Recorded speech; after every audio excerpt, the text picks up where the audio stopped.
Motif santri bunuh ustazah karena dendam lama pernah dihukum. Polresta Palangkaraya menggelar press rilis kasus pembunuhan terhadap ustazah oleh seorang santri di sebuah pondok pesantren di Jalan Danau Rangas, Kota Palangkaraya. Dari hasil pemeriksaan penyidik terhadap pelaku yang masih di bawah umur, diketahui bahwa motif pembunuhan akibat dendam lama pelaku terhadap korban.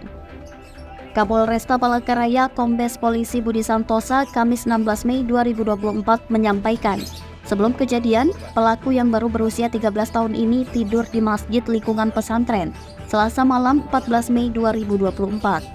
Pada tengah malam pelaku bangun dan menuju rumah korban, kemudian masuk melalui jendela kamar. Pelaku mengambil pisau dapur dari rumah tersebut lalu masuk ke kamar korban dan menusuk bagian wajah korban sebanyak 7 kali, serta di dada 1 kali.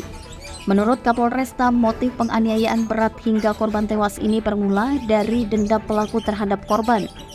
Sebelumnya, pelaku pada Desember 2023 pernah mendapat hukuman dari korban karena melanggar peraturan di pesantren tersebut. Begitu juga sehari sebelum kejadian, pelaku kembali mendapat hukuman dari pihak pesantren karena keluar lingkungan pesantren tanpa izin. Atas pelanggaran itu, pelaku diberi sanksi yaitu menulis tulisan Arab sebanyak 2 juz di 1 buku tulis. Saat itulah pelaku teringat dengan korban yang beberapa waktu lalu pernah menghukumnya, sehingga malam itu pelaku menuju rumah korban dan melakukan penganiayaan. Barang bukti yang diamankan berupa sebilah pisau dapur, baju dan bantal milik korban, serta baju milik pelaku. Dari pemeriksaan pada saat kemarin didampingi oleh Bapak, pelaku menceritakan seperti itu.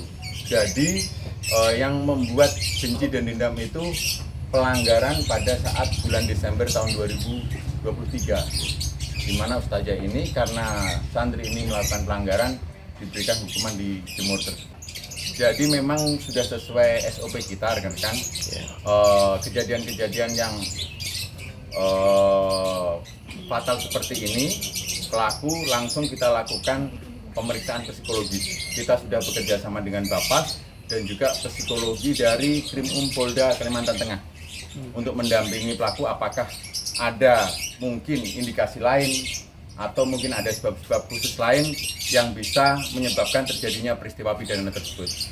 Tetapi sampai saat ini secara kejiwaan normal dan memang keterangan dari pelaku yang menjadi penyebab dari kejadian tersebut adalah rasa benci dan dendam dengan kejadian di bulan Desember tahun 2020.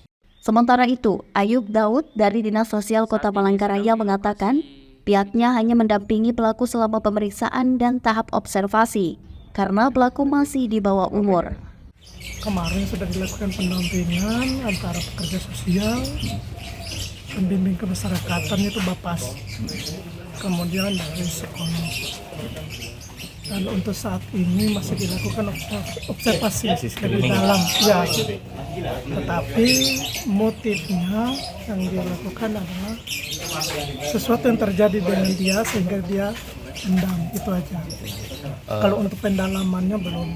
Masih dalam proses ini kan masih dalam proses screening tadi dan observasi. Kalau dari psikolog ada sampaikan apa Pak? Di gejala ini Kalau disebut dari apa? psikolog juga masih observasi, karena kita juga melihat ketika ditanyakan belum terlalu mendalam gitu. Atas perbuatannya pelaku dikenakan pasal 338 tentang pembunuhan dan pasal 351 ayat 3 tentang penganiayaan berat. Namun sesuai Undang-Undang Nomor 11 Tahun 2012 tentang Sistem Peradilan Anak, untuk anak yang bisa dilakukan penahanan minimal di umur 14 tahun, sedangkan pelaku berumur 13 tahun. Meski demikian, pelaku tetap dikenakan wajib lapor dan proses penyidikan terus berjalan. Dari Palangkaraya, Tim Liputan, Tabengan TV.